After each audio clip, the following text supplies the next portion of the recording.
Assalamualaikum warahmatullahi wabarakatuh. Di video kali ini ada Ria Utami dan Bang Pablo. Dan ini bukan dalam konten apapun. Kita lagi nggak ngonten dalam sebuah judul apapun. Ini video khusus yang dibuat karena banyaknya pemberitaan-pemberitaan viral di luar sana yang sudah tidak terkendali tentang adanya fitnah dalam bui gitu. Jadi ada beberapa hal yang harus diluruskan. Ya. Nah, aku sekarang mau nanya-nanya nih sama Bang Pablo. Ya, tapi sebelum kamu tanya-tanya, aku cuma mau sampaikan begini ya, bahwa video yang kita buat ini, begitu ya, hal-hal yang aku ungkapkan adalah hal-hal yang sebenarnya.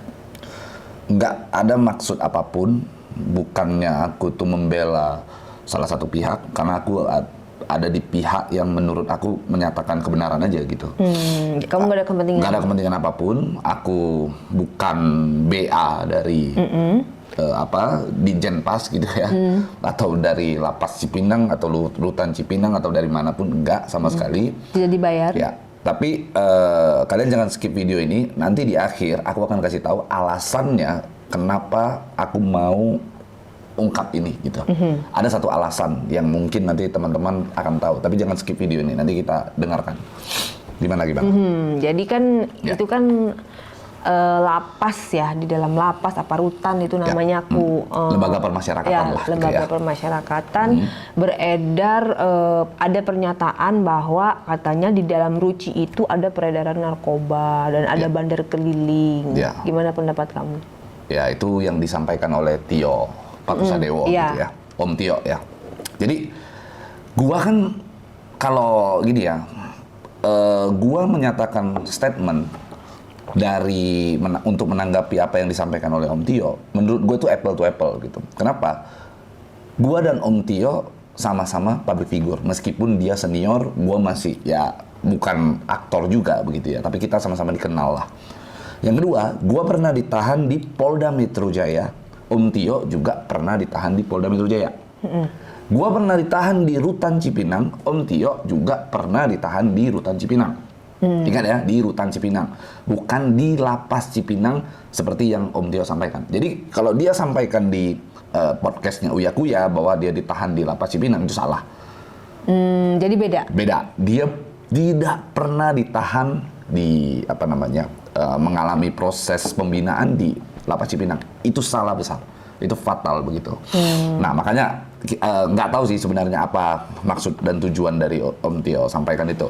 Tapi begini, kalau disampaikan bahwa ada peredaran narkoba di Rutan Cipinang, gua nggak memungkiri itu gitu loh. Gua nggak menampik itu bahwa Rutan Cipinang tuh bersih. Gua nggak ngomong begitu. Karena kita tahu dari tahun ke tahun, dari dulu, dari tahun jebot mungkin ya, sudah ada stigma masyarakat bahwa sudah ada peredaran narkoba di lapas atau rutan atau di mana-mana, itu biasa ada tuh kan begitu. Nah, gue nggak menampik itu gitu. Cuman itu tidak dilegalisasi, ngerti gak? Itu nggak dilegalisasi oleh petugas, bahkan oknum. Kenapa begini? Ini pengalaman pribadi. Gue di Rutan Cipinang berkali-kali, mungkin bisa dikatakan sebulan sekali atau 2 kali gitu ya, ngelihat langsung dengan mata kepala gua itu orang berusaha memasukkan narkoba, ketangkep, disidak, ada tuh barang ditindak, bener-bener asli ditindak. Caranya gimana? Cara memasukkan narkoba jadi begini, dari luar? kenapa barang-barang itu bisa ada di dalam? Begini ya, sekarang penjagaan di sana itu kurang lebih ada sekitar 40 orang, ya kan, 1.000 jaga lah. Harus mengawasi 4.000 orang. Bahkan lebih. Yang mana 4.000 orang nih ya? Ini gue kasih gambaran ya. Di sana ada, sorry gue bukan maksud gimana-gimana. Di sana itu ada orang yang pernah melakukan katakan pembunuhan, begal, perampokan, bahkan penipuan. Terjadi di situ. Pencurian begitu. Itu terjadi gitu. Artinya mereka di luaran bisa tipu orang ratusan juta, puluhan juta, ratusan juta. Untuk menipu Polsuspas itu kayaknya nggak sulit deh. Karena Polsuspas juga kan manusia. Manusia. Punya rasa iba. Iya kan, kecuali yang jagain itu adalah malaikat. Nah mungkin tuh nggak susah ditipu. Dan satu sisi ya begini, Coba perhatikan di podcastnya Uya Kuya ya, dia beberapa kali mewawancarai orang yang katanya love scammer tuh kan ada kan, bahwasanya ada orang yang diwawancarai dia adalah pelaku penipuan dari dalam penjara kan, pakai telepon apa segala macam. Bayangkan penipu seperti itu tuh, dia bisa menipu orang hanya lewat telepon, dia bisa dapatkan uang. Bagaimana hadap-hadapan? Iya, nggak ketemu aja bisa. Nggak ketemu aja dia bisa lakukan loh. Apalagi Padahal itu Polsuspas. cuma dengar suara dari suara Bener, doang. apalagi petugas kan. Gampang sekali kayaknya untuk di bahasa Medan tuh diolah lah Iya. untuk supaya ngikutin. Bener. Ya kan? Berarti 40 dibanding 4.000 berarti satu orang harus ngejagain. Contoh kecil ya, ini berapa contoh ratus. kecil. Gua aja sendiri, demi Allah gua pernah akalin petugas. Cara aku akalinnya begini. Waktu itu kamar kan dikunci ya, kalau istilah di penjara itu dikeong lah ya, dikunci. Tapi gua rasanya gua pengen keluar-keluar tuh di luar untuk nikmatin angin. Terus caranya gimana? Gua pura-pura jantung gua kambuh tuh. Ngerti gak? Tapi itulah hebatnya petugas rutan ya. Berhasil nggak? Berhasil. Tapi hebatnya yang buat aku salut itu apa? Setinggi itu rasa kemanusiaan yang dia punya. Dia rela loh, dia tahu dia lakukan itu mungkin beresiko. Dia buka. Tapi demi keselamatan aku, dia mau buka itu sel asal aku keluar. Kan begitu. Jadi ada ya meskipun kita ngakal-ngakalin Bahkan begitu dibawa ya. ke rumah sakit. Bahkan dibawa ke rumah sakit. Itu pernah terjadi gitu loh. Itulah makanya bukan maksud gua ngajarin enggak, tapi yang pasti itu terjadi gitu. Bahwa banyak narapidana, warga binaan, kita nggak tahu isi kepalanya apa, tindakannya apa, dan di dalam tuh orang pinter-pinter. Dan mereka kan pasti berontak ya. Oh, iya. Artinya dari luar mereka sudah tahu dunia luar, terus tiba-tiba dia harus terkungkung di satu tempat, bergabung dengan yang lain, itu stresnya minta ampun, depresinya minta ampun. Jadi orang itu pasti akan melakukan segala cara apapun untuk mendapatkan tujuan Banyak tertentu. loh. Gitu. Yang ngancam-ngancam, bahkan ada yang ngamuk sama petugas ada, yang ngancam-ngancam sama petugas ada. Iya. Kan begitu. Intinya beginilah, petugas lapas atau rutan ini ya, petugas lapas atau rutan ini, mereka ini berkewajiban untuk bagaimana membuat suasana itu kondusif yang ada di dalam, begitu ya. Mereka juga serba salah, mau diapain? Orang kalau ngamuk-ngamuk di dalam mau diapain? Apalagi gue dapat informasi, Om Tio itu sering banget ngamuk-ngamuk dan sering banget bikin masalah di dalam rutan. Gue dapat informasi begitu. Nanti Valid. boleh kita Valid cek. ya? Valid. Dan oke, Om Tio sendiri kan pernah diisolasi ya. Dan yang dia sebut katanya sel tikus. Ini gue garis bawahi. Tidak ada nama sel tikus. Yang ada namanya sel isolasi. Yang mana sel isolasi ini diperuntukkan bagi warga binaan yang melakukan pelanggaran. Misalnya Om Tio nih, dia ketangkep basah ketika disuruh tes urin positif. Oke, pertanyaannya Om Tio dapat barang dari mana? Ayo. Oke, dan itu dalam keadaan udah di dalam. di dalam. Sudah lama di dalam. Sudah. Begitu ini, dites lagi positif lagi. Positif gitu. Dan itu jelas dia positif. Oke. Setelah itu, dia kan pada saat itu ikut di Jira Foundation. Nanti kita akan jelaskan apa itu Jira Foundation. Dia ikut di Jira Foundation ya. Dia di situ itu ikut kegiatan pembinaan di situ. Yang mana Jira Foundation ini kan komitmennya adalah bagaimana supaya orang-orang itu bisa berubah gitu ya, berubah untuk tidak melakukan kesalahan yang sudah pernah dia lakukan dan bisa menjadi orang yang berguna di kemudian hari setelah dia keluar kan. Berarti semua bisa masuk itu Jira Foundation itu. Siapapun yang Bisa. punya potensi, siapapun yang punya bakat, punya potensi dan ingin berbagi, niatnya satu yaitu bagaimana memberdayakan para warga binaan ini supaya mereka itu bisa belajar, mereka bisa berkembang, kemudian nanti mereka keluar bisa kembalilah hidup. Oh, berarti harusnya bagus dong Jira Ya Foundation. memang bagus, nggak ada yang bilang nggak bagus. Makanya Om Tio pada saat dia masuk, dia diterima di Jira Foundation. Kesalahan fatal yang dilakukan oleh Om Tio adalah dia dites urin positif. Oke? Dan berarti kan dia habis menggunakan. Gua nggak tahu bagaimana cara Om Tio memasukkan barang, gua nggak ngerti. Tapi yang pasti kalau barang itu ada di dalam berarti ada yang memasukkan. Gua nggak tahu. Yang pasti yaitu kalau ketahuan sama petugas pasti ditindak. Terbukti Om Tio ketangkep basah positif, dimasukkan ke sel isolasi selama 10 hari. Udah dong. Lalu dia keluar nih. Ini aku dapat informasi begitu. Dia keluar dari sel isolasi, masuk lagi ke Jira, dites lagi positif lagi, coba. Berarti dikasih kesempatan kedua Iya, ya? berarti dikasih kesempatan kedua. Di situ dia di-cut. Dia sudah tidak di sel isolasi, tapi dia di-cut untuk tidak lagi gabung di Jira Foundation. Berarti Begitu. semua orang yang mau masuk dites juga? Dites, Dites pasti dulu. harus bersih gitu loh. Itulah makanya gua bilang pernyataan daripada Om Tio ini ya terlalu mengada-ngada lah kalau menurut aku ya.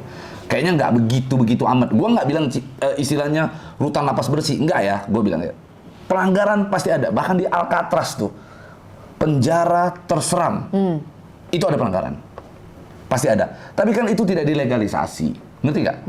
Iya kan? Yang namanya orang di dalam ini nih, apa namanya warga binaannya ini, mereka banyak akalnya, mereka bisa pola. Oke, gua kasih contoh.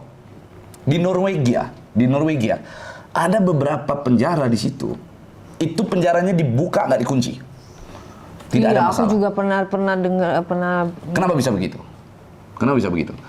Karena warga binaannya penuh kesadaran diri untuk berubah. Oke? Di Indonesia, tahu nggak sejarah dibuat aturan bahwa di dalam penjara tidak boleh ada alat komunikasi, tidak boleh ada ini, harus dikunci. Kenapa dibuat begitu? Karena pada saat aturan tersebut dibuat, kita itu sadar betul bahwa mental daripada narapidana kita itu nggak sama seperti Norwegia. Selalu mencari celah untuk bagaimana kita istilahnya mendapatkan keuntungan lah. Curang lah gitu. Itulah kenapa di Indonesia itu aturannya orang harus dikunci apa segala macam, ada aturan, ada jam besuk, ada ini begitu. Ya begitu. Dan itu memang terbukti. Gue di dalam itu gue bersaksi untuk itu gitu loh. Gue tahu betul. Dan kan tadi gue ceritakan, gue sendiri aja sering ngolah-ngolah petugas tuh gue sering gitu loh. Gitu. Terus apa lagi? Ini ada juga nih pernyataan yang, wah ini harus dibuktikan loh kalau emang dia ngomong begitu. Bener nggak anaknya Pak Menteri menguasai bisnis dalam lapas? Waduh, kalau itu pernyataan yang menurut gua sangat fatal sekali. Oke, nah kita kembali bahas soal apa tadi Jira Foundation ya. Jadi Jira Foundation ini yayasan. Benar, apa namanya Mas Tema ya anaknya Pak Yasona Lauli itu ada di dalam Jira Foundation sebagai pembina. Oke, tapi yayasan bukan yang mengelola bisnis. Kalau yang mengelola bisnis kayak misalnya buka kantin, buka ini, buka itu koperasi bukan Jira. Jadi beda. Beda gitu. Nah, salah alamat kan. Berarti kan Koperasinya namanya apa? koperasi macam-macam, banyak. Ngerti ya? Jadi nggak ada urusannya dengan Jira Foundation. Jira Foundation itu yayasan yang mana tadi dia melakukan kegiatan-kegiatan pembinaan untuk supaya orang-orang itu ya tadi ya belajar, berkembang supaya nanti mereka pada saat di luar mereka berguna. Bahkan ya Jira Foundation banyak mantan narapidana yang sudah bebas itu dipekerjakan. Sekarang gua sendiri ya kalau suruh pekerjakan mantan narapidana gua nggak berani loh. Tapi dia rela loh. Dia berani, dia buka kafe baristanya mantan narapidana. Dan sekarang ginilah, menurut gua, apa namanya, Mas Tema ini, apalagi dia udah anaknya menteri ya, menurut gua ya enak lah harus dia ya, hidupnya udah nyaman. Tapi dia siap untuk luangkan waktunya, untuk mengorbankan waktunya, ya itu untuk para narapidana gitu loh. Ngerti Yang gak? mulia sih kalau menurut aku. Menurut gua itu harusnya bagus sekali gitu. Kalau Tapi kok kita yang jadi dibolak-balik? anak menteri belum tentu Wah, gua mau. ogah. Gua Head sampaikan on, ya ya, kan? Pasti. sekalipun gua dikasih kesempatan, bukan yayasan lah, gua dikasih kesempatan untuk bikin bisnis, misalnya buka kantin di sana, gua nggak mau. Karena berat loh bisnis kayak gitu, Gua maksudnya nggak mau. bisnis kantin biasa aja. Untungnya nggak besar. Betul. Satu, untung nggak besar. Kedua, kembali lagi, narapidana itu nggak jauh-jauh dari ngolah. Bisa ambil satu, ya gue sorry aja ya, narapidana banyak kan yang tukang colong lah apalah segala macam. Mohon maaf kalau mereka walaupun nggak semua ya. nggak semua ya, tapi intinya kalau mereka berubah, kalau ternyata mereka nggak berubah, ambil satu ambil 3 bilangnya 1, kan bisa aja begitu kan. Nah menurut gue itu adalah bisnis yang nggak menguntungkan di dalam rutan dan lapas. Iya, kan sebenarnya gitu. bisnis di luar aja kalau yang kayak retail gitu, itu kita nggak bisa ngambil untung terlalu banyak. Iya, makanya. Untuk kalau kita Apalagi mau kantin. Iya, kalau kita mau tajir itu harus yang udah bertahun-tahun baru. Dan itu pun Gitu. apa namanya Mas Tema itu sama sekali tidak ada urusannya sama bisnis di dalam. Yang adanya Jira Foundation itu ya tadi untuk kegiatan. Menurut gua itu bukan bisnis, itu namanya program habis duit ya. Kenapa? Gini ya, di dalam gua pernah lihat langsung di sana itu ada program masak. Mereka itu undang chef dari luar, bayar keluarin Iya. duit supaya orang datang ngajarin tuh masak. Betul. Gua ogah gua, bener. Jadi Gua mereka sendiri nggak gua dapat ogah. apa-apa ya, maksudnya nggak ada Nggak ada dapat keuntungan apa-apa, justru habis ya. duit gitu loh. Nah, terus tiba-tiba dibalik-balik sama Om Tio, ini yang menurut gua apa sebenarnya? Om Tio ini denger informasi itu dari mana gitu loh. Kadang-kadang mikirnya begitu. Terus kenapa kamu kayak pengen banget bikin video klarifikasi ini? Gini. Gua nggak ada kepentingan apapun. Ya, aku nggak ada kepentingan apapun untuk rutan Cipinang, untuk seluruh lapas dan lain-lain lah ya. Aku juga nggak ada urusan. Mau gimana pun nggak ada urusan. Tapi bagi aku, di usia aku ke-43 ini, menyatakan kebenaran itu adalah ladang pahala untuk aku. Harus speak up Oke, gitu ya, harus speak up ladang ya. pahala. Apalagi jelas-jelas di depan mata aku lihat ada orang yang mengungkapkan statement yang tidak sesuai dengan fakta gitu. Ditambah lagi aku mengalami satu momen di rutan Cipinang yang menurut aku itu pelajaran besar sekaligus hal yang paling tidak pernah gue lupakan di rutan Cipinang. Jadi gua itu kalau kamu ingat ya, aku tuh bebas bebas asimilasi ya. Itu keluar dari rutan itu akhir tahun 2021 atau 2020 ya kalau nggak salah ya. 2020, sorry. Akhir tahun dan itu mau menuju ke tahun baru 2021. Ingat nggak? Di situ semua orang pemberkasan pada di hold. Tunggu sampai tahun baru muncul. Terus gua dengan PD-nya gua datang ke di situ tuh ada Kasiyantah, kepala seksi pelayanan tahanan, namanya Julheri Hiburian. Sekarang dia sudah ada di Karutan Samarinda kalau nggak salah. Gua ketemu sama dia. Terus gua gini nama dia, Pak, saya minta tolong dong, saya pengen tahun baru. Gua ceritain. Dan memang gua tuh ceritain itu dalam keadaan ya namanya goyang lah, udah mau masuk tahun baru kan. Gue pengen ketemu sama keluarga, pengen ngumpul dan sebagainya. Gue sampaikan ke dia. Gue siapin uang. Ini gue sampaikan deh. Gue siapin uang 200 juta gimana gue keluar. Dia sampaikan, nggak bisa. Itu dia bilang. Gue siapin, gue tambahin 300 juta, nggak bisa. Udah, ujung-ujungnya gue pergi dong dari itu tempat. Mendekati hari H, tiba-tiba gua itu dibon. Dibon itu artinya tiba-tiba dipanggil untuk keluar. Oke, ada tamping. Tamping itu narapidana di situ, warga binaan yang membantu administratif lah, secara administratif untuk manggil-manggilin orang dan sebagainya, bantu bersih-bersih yang diperdayakan, istilahnya dipekerjakan lah di situ. Datang ke sono, manggil aku. Bang Pablo, dibon katanya. Jalan aku.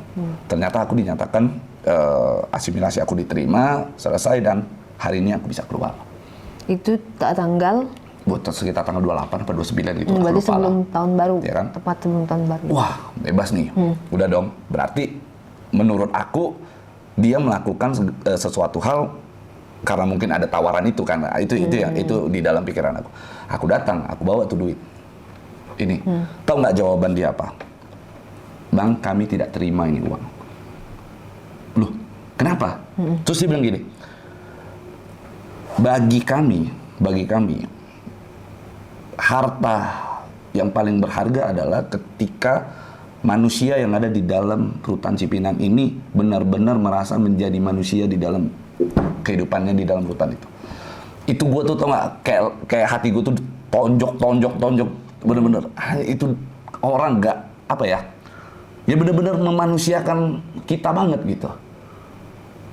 Gua keluar, dia ucapin selamat tahun baru, semoga sukses, apa segala macem, semoga segala sesuatu yang ada di dalam tergantikan. Dan di situ petugas-petugasnya sangat manusiawi, membantu sekali. Dia tidak pandang bulu, bukan cuma sama gua, sama orang lain. Dan hebatnya petugas petugas di sana, kalau orang melakukan kesalahan ditindak tegas. Tapi kalau orang bagus, baik, berkelakuan baik ya, benar-benar sangat dimanusiai. Makanya itu yang buat gua marah ketika ada siapa ini, Tio Pakusadewo ini buat statement yang tidak, yang cenderung mengarang gitu. Apalagi dia ini kan aktor ya. Menurut gua kalau keahliannya dia dalam berakting itu dipakai untuk seperti ini, menurut gua fatal. Itu sih. Menjadi pengalaman kamu yang tidak terlupakan gitu ya? Iya, itu yang buat aku kesel banget ketika tahu itu. Gitu. Ada lagi nih statement seru nih. Menurut Om Tio tidak ada kalapas yang benar. Kalau menurut kamu gimana ya? Gini, emang dia Tuhan? Emang dia itu malaikat yang bisa ngejudge bahwa lu hakim yang menyatakan lu benar, lu enggak. Emang apa yang dilakukan Om Tio itu udah benar? Coba, logik nggak? Mau nggak? Dan hati-hati loh, Om Tio tuh belum pernah dihukum di lapas. Tapi dia bisa ngomong, kalapas itu, semua kalapas itu nggak ada yang benar. Kan cilaka itu. Berarti nggak nyambung dong? Kan nggak masuk di akal. Dia belum pernah dihukum atau menjalankan proses pidana di dalam lapas. Sama sekali. Tapi dia beraninya menjudge bahwa kalapas nggak benar. Semua kalapas, semua loh. Bukan oknum, bukan fatal kan ini namanya. Dan memang ya itulah Tio Pakusadewo ini terlalu mengarang-arang gitu. Kayak dia bilang bahwasannya ya kembali lagi ya tadi kayak Mas Tema bisnis air katanya bisnis air minum katanya ada namanya Jira lah gitu intinya ya.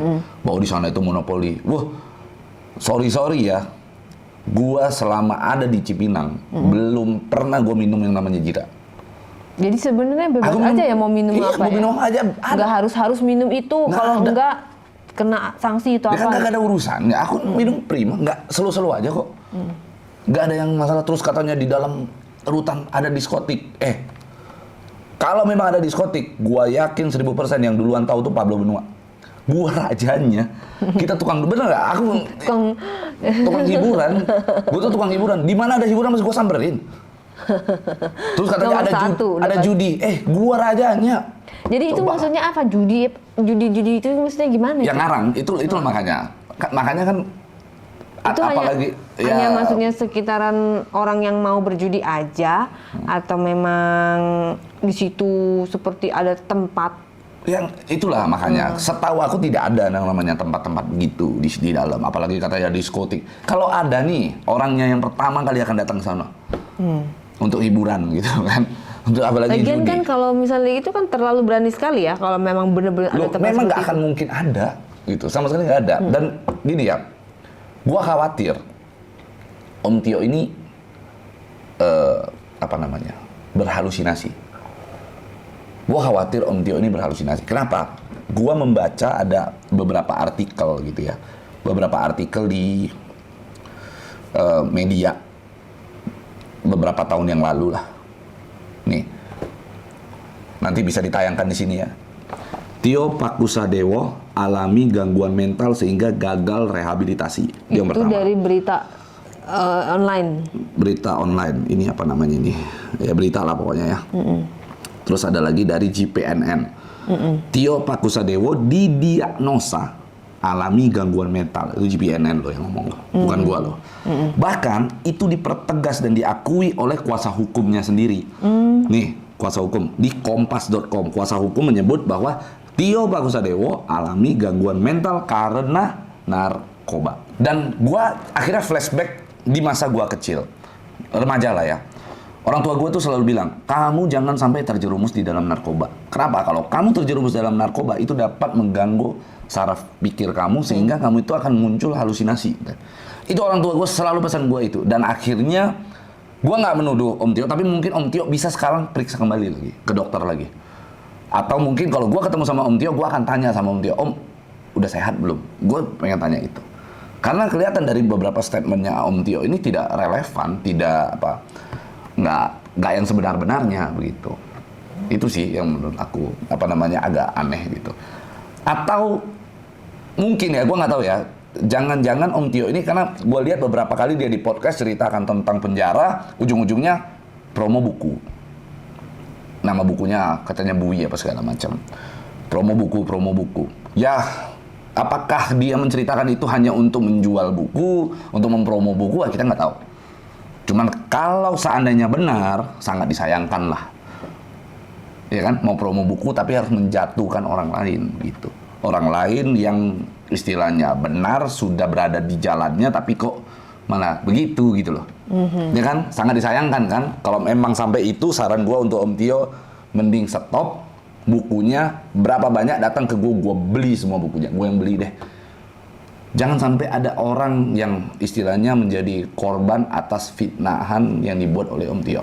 Jadi gue mohon banget sama Om Tio, kalau nonton video ini, kalau memang tujuan Om Tio membuat statement-statement itu hanya untuk menjual buku, untuk promo buku, datang ke gue Om.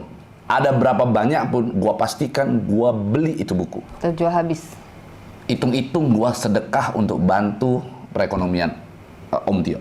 Itu sih. Kita kan memang hidup di dunia ini harus saling bantu toh. Betul kan? Betul. Gitu. Gitu. Jadi intinya kita nggak ada untuk menyudutkan orang siapapun, dan kita juga tidak ada membela manapun gitu ya. Kita benar-benar ya bicara fakta apa adanya yang sudah kita lihat, kamu lihat dan kamu alami di dalam gitu kan. Dan gue bicara demi Allah, gue bicara benar-benar sesuai dengan fakta. Tidak ada yang gue karang-karang ya. Benar-benar dari lubuk hati gue yang paling dalam gue nyatakan itu. Itu sih. Jadi semuanya itu tergantung diri kita ya? Ya, gitu. Gitu. Tidak semua yang dibilang itu buruk-buruk gitu kan. Semuanya juga tergantung isi otak kita dan hati kita gitu. Jadi ya harus dibuktikan tuh kalau ngomong kayak Dan ada satu lagi nih, numpung jangan sampai lupa. Jadi gue juga baru dapat informasi. Om Tio kan pernah di Polda. Jadi ada orang yang ngomong nih ya, gue nggak tahu ini benar apa nggak, nanti mungkin Om Tio bisa klarifikasi. Beberapa hari setelah Om Tio masuk dalam penjara, cara dia untuk survive, cara dia di dalam untuk bagaimana dia mendapatkan kehidupan yang menurut dia untuk kepentingannya dia lah ya, dengan cara dia mengumbar ke orang-orang kalau dia adalah Tio Pakusadewo, seorang aktor, seorang public figure, yang mana gue public figure harusnya tidak diperlakukan seperti ini. Itu yang disampaikan ke beberapa orang. Ini ada orang yang mengadukan ke gue. Bahkan ini orang berani ngasih kesaksian. Orangnya masih hidup ya? Orang masih hidup, itu yang pertama. Yang kedua, dia kerap menjual nama sejumlah pejabat. Katanya ya, infonya ya, gue nggak menjudge ya. Jadi makanya Om Tio harus klarifikasi ini. Harus tabayun. Penting ini, harus tabayun nih. Karena ada beberapa orang yang memberikan informasi ke saya bahwa Om Tio selama di Polda beberapa kali menjual nama sejumlah pejabat untuk memenuhi kepentingan lah gitu lah. Nggak tahu kepentingan siapa, gue nggak ngerti, tapi Om Tio lakukan itu. Dan orangnya siap untuk dipertemukan dengan Om Tio. Itu di mana? Orang Polda udah bebas. Udah bebas dan bisa dipertemukan dengan Om Tio lah. Nanti kita lihat aja siapa yang benar. Lah ya. Tapi perlu untuk diklarifikasi. Iya, biar tidak melebar-lebar. Ya, begitu. Artinya ya kalau kita memang benar ya nggak perlu takut. Ya, kan? Ya, begitu. Ya, jadi itu dapat informasi seperti itu sih. Gitulah. Oke, gitu aja. Kayaknya udah cukup penjelasan dari kita. Oke, siap. Terima kasih. Thank you.